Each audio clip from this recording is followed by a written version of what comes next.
రాజ్యాంగంలో రీకాల్ వ్యవస్థ లేదని, అందుకే ఈ 5 ఏళ్లు కాంగ్రెస్ ప్రభుత్వాన్ని భరించాల్సిందేనన్నారు BRS working president KTR.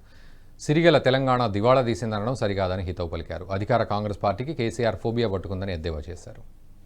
Lakshmi కలగల తెలంగాణను దివాలా తీసిందని చెప్పడం ఎంతవరకు సమంజసమో గౌరవ ఆర్థిక మంత్రి గారే చెప్పాలి అధ్యక్ష. నో పావర్టీ ఇండెక్స్ నీతి ఆయోగ్, అందులో ద్వితీయ స్థానం మనది. We are in second place on reduction of poverty. Is this not right? Let the honourable deputy chief minister respond. అధ్యక్ష, ఇంకొక మాట కూడా నేను చెప్తాను అధ్యక్ష. మనము దివాలా తీసినప్పుడు మనమే ఉన్నాం అధ్యక్ష. మన కుటుంబాన్ని మనమే తిడుతున్నాం, మన వ్యాపారాన్ని మనమే నిందిస్తే, మా వ్యాపారం దివాలా తీసింది, మాకు అప్పులు ఉన్నాయి, మేము నాశనం అయిపోయినాం, మాకు లోపల ఎయిడ్స్ ఉంది, క్యాన్సర్ ఉంది అని చెప్తే వస్తారా అధ్యక్ష కొత్తగా ఎవరైనా మన రాష్ట్రానికి పెట్టుబడులు పెట్టేవాళ్ళు కానీ అప్పిచ్చేవాళ్ళు కానీ? అందుకే అధ్యక్ష ఈ రకంగా మాట్లాడడం, ఉన్న వాటిని ఇవాళ మసిబూసి మారేడి కాయ చేసే ప్రయత్నం చేయడం మంచిది కాదు అధ్యక్ష. ఇంకొక మాట కూడా వారికి నేను చెప్తాను అధ్యక్ష. Absorption capacity of state is also important. మేము గతంలో ప్రభుత్వంలో ఉన్నప్పుడు as we have taken loans, but we have put it, we have invested in productive sectors. మంచినీళ్ళు ఇచ్చాం అధ్యక్ష, సాగునీరు ఇచ్చాం అధ్యక్ష, అదేవిధంగా ఎడ్యుకేషన్ బాగా చేసే ప్రయత్నం చేసినాం, హెల్త్ కేర్ బాగా చేసే ప్రయత్నం చేసినాం. అప్పులు తెచ్చి పప్పు కూడా తినలేదు, ఆస్తులు సృష్టించాం, సంపద సృష్టించాం, రాష్ట్రాన్ని దళసరి ఆదాయంలో భారతదేశంలో అగ్రభాగం నిలబెట్టాం.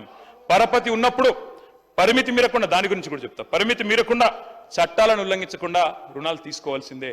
ఎఫ్ఆర్బిఎం విషయంలో కూడా నేను ప్రభుత్వాన్ని రిక్వెస్ట్ చేస్తా ఉన్నా, మీరు బేసిదానికి పోకండి, కేంద్రంతో తప్పకుండా మాట్లాడండి, ఇంకా అవసరమైతే ఎఫ్ఆర్బిఎం కొంత అడిషనల్గా ఇవ్వమని అడగండి, తప్పేం లేదు. మాకు తెలుసు ఈరోజు మీరు కూడా రుణమాఫీ చేయడానికి నానా కష్టాలు పడుతున్నారు, తంటాలు పడుతున్నారు, మేము అర్థం చేసుకోగలం, అక్కడ ఉన్నాం నిన్నటిదాకా, కాబట్టి మాకు కూడా తెలుసు.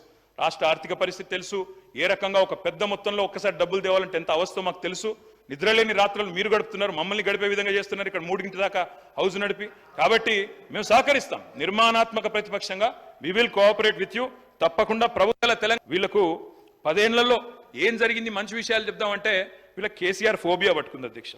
కేసీఆర్ ఆనవాళ్ళు తుడిచేస్తామని చెప్తారు అధ్యక్ష. వీరు చెరిపేయలేని, తుడిపేయలేని, దాచేయలేని ఆనవాళ్ళు కేసీఆర్వి. ఎట్లా జరిపేస్తారు అధ్యక్ష? నాకు తెలియక అడుగుతా.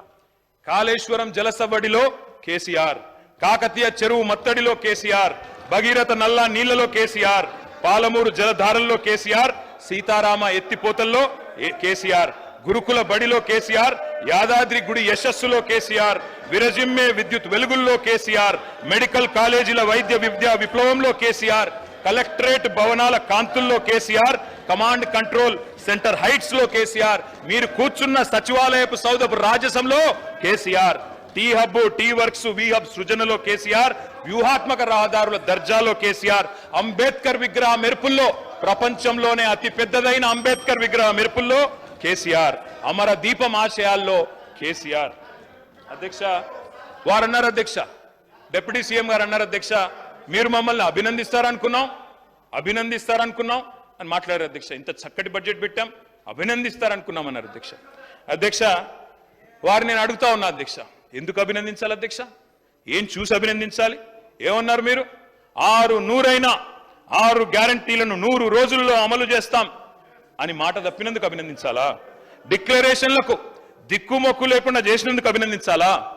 420 హామీలను తుంగలో దొక్కి మా మేనిఫెస్టో చైర్మన్ శ్రీధర్ బాబు గారు రాసిన హామీలను తుంగలో దొక్కినందుకు అభినందించాలా? అభినందించడం కాదు అధ్యక్ష, అభిశంసించాలి, మిమ్మల్ని అభిశంసించాలి. మన దగ్గర రీకాల్ సిస్టమ్ లేదు కాబట్టి అధ్యక్ష 4 ఏళ్లు భరించాలి, వేరే మార్గం లేదు. ప్రజలకు ఎన్ని హామీలు ఇచ్చారు అధ్యక్ష?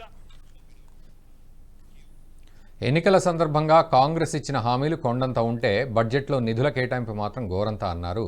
తిరిగి కట్టే సత్తా ఉన్న రాష్ట్రాలకే అప్పులిస్తారని, తెలంగాణను బద్నాం చేసే ప్రయత్నాలు మానుకోవాలని ప్రభుత్వానికి సూచించారు కేటీఆర్.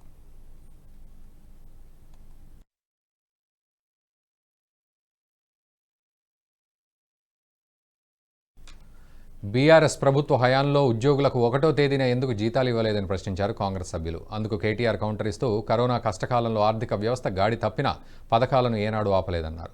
ఆ సమయంలో ప్రభుత్వ ఉద్యోగులకు జీతాలు ఆలస్యమైన మాట వాస్తవమన్నారు కేటీఆర్. కరోనా వచ్చింది అధ్యక్ష, 19 డిసెంబర్లో వచ్చింది, అందుకే కోవిడ్-19 అంటారు దాన్ని, ఎందుకంటే 19 చివరిలో వచ్చింది. 2020 మార్చిలో ఇండియాలోకి వచ్చింది. మొదటి కేసు హైదరాబాద్లో 2020 మార్చి 2 నాడు వచ్చింది. అప్పటి నుంచి అధ్యక్ష 2 సంవత్సరాలు ఆర్థికంగా అతలాకుతలం అయిపోయిన పరిస్థితి.